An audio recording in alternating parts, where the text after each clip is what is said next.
The job market keeps evolving. What once took 3 to 4 weeks on average now takes months, if not years. But what went wrong? Is it the candidates not being up to the level interviewers want? Or is it the LLMs that are doing all the code for us? Maybe could it be that all the tech layoffs made it harder to get into the industry? My thoughts on this are complicated in some ways and pretty plain in others. I remember applying to a job at the very beginning of December, prior to the tech layoffs, and within 2 or 3 days, if I remember correctly, I got an email wanting to set up a phone call. After that first phone call, we immediately set up the next round of interviews, which would be a video call with a senior dev at that company, also known as a technical round. Not much preparation was done for this on my part. I read a bit about data structures and algorithms, watched some videos on it, and did a few coding exercises, but never grinded over 100 LeetCode questions or the sort. I can't remember everything that was asked or said during this interview, but what I clearly remember is at one point I had a function that was pretty much already finished, a very simple one at that.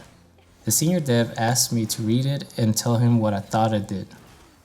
Also, what it could be used for, so I did. A pretty simple answer that gave him what he needed to hear. Then we moved on to the next part. No 45 minutes of straight up LeetCode questions, no agonizing over not remembering one minute detail that obviously is going to go against your chances to move on to the final round. Needless to say, I got an offer letter at the end of December that year and started January. So a total of 4 weeks from applying to the job to working at the job.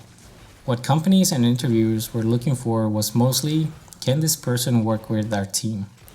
Can he do what he said he can? Does he have the right thought process?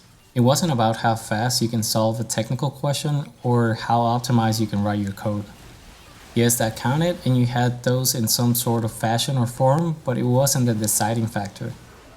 One time I got hired for this company at which they were building their product with Angular and TypeScript. I knew nothing about either of them. I had heard about the framework and TypeScript before but never done work with them. I had only done work with React at that point in time and no TypeScript. I still applied to the job, and again, within a few days, I got the email to set up a phone call. Those phone calls have never been difficult for me, and I believe for most people out there, they aren't a big issue.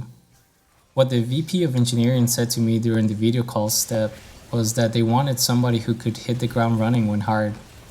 So he asked me to do this take-home assignment in Angular, and so I did. I went to their documentation on their website. Remember, this was before GPT came out and all these other LLMs starting to make waves. So I read through what I needed to get the job done.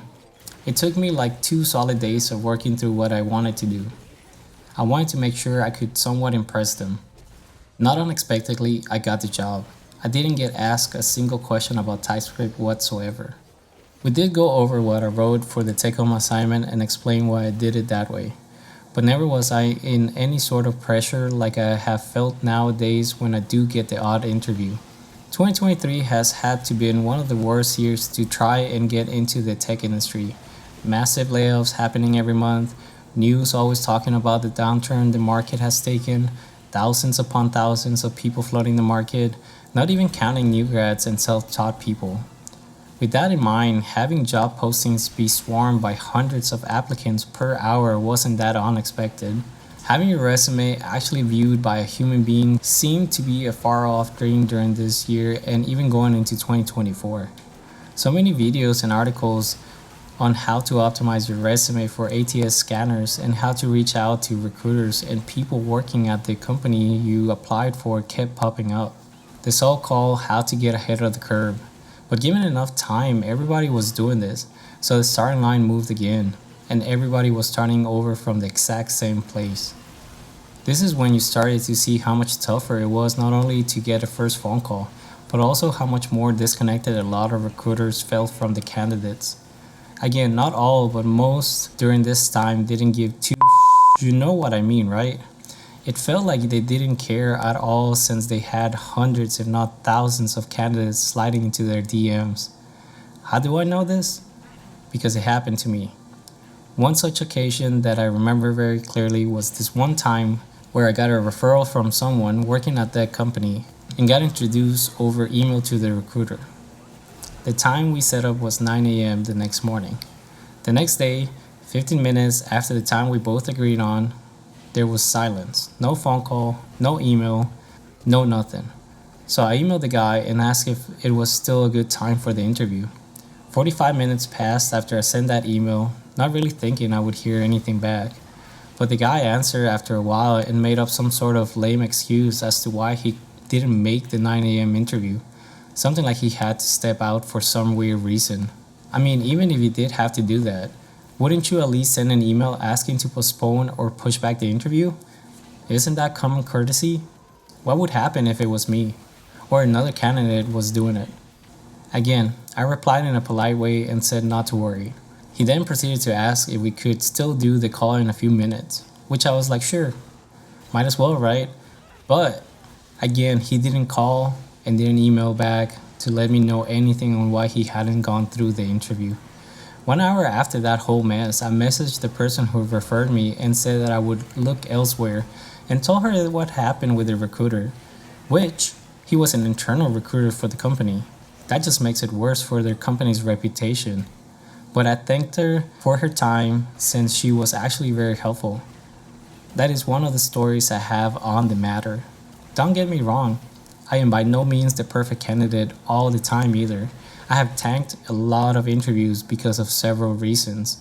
Just saying that at this moment in time, it was extremely hard to even go through the motions of getting a job. Your certificates, years of experience, or degree meant nothing. Maybe just a way to get the initial email, but for the most part, it felt like they wanted a performance out of you. Now in 2025, things have settled a bit, and with the popularity of cheating tools for DSA problems, the market has shifted a bit once more.